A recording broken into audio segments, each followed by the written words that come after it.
Aujourd'hui, nous allons nous familiariser avec l'appareil, le Cessna 152, et voir quelques commandes de pilotage. Juste devant vous, vous avez le manche. Voyez le manche comme un volant. Inclinez-le vers la gauche ou la droite pour diriger les ailerons et incliner l'appareil dans les virages. Regardez l'extrémité des ailes lorsque vous inclinez le manche et vous verrez comment réagissent les ailerons.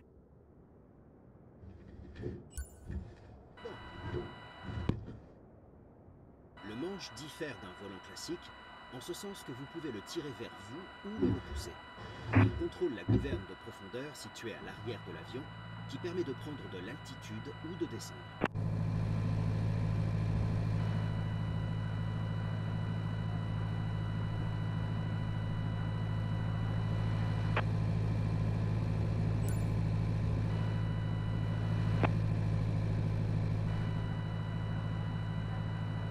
Au sol, elles vous permettront de diriger l'appareil. La partie haute des pédales contrôle également les freins. En vol, elles permettent de diriger l'appareil en commandant la gouverne de direction située sur l'empennage vertical de l'avion. Elles servent surtout à équilibrer l'appareil, pour coordonner les virages ou pour compenser une tendance à virer à gauche au décollage ou dans la montée. Regardez le stabilisateur vertical lorsque vous utilisez les pédales pour voir comment réagit la coupe.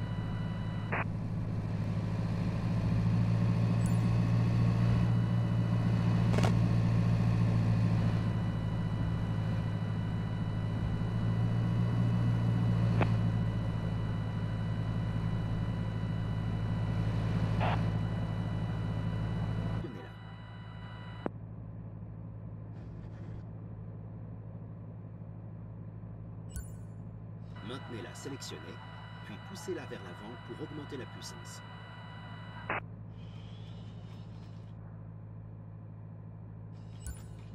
Maintenant que vous avez augmenté la puissance, tirez sur la manette pour la réduire.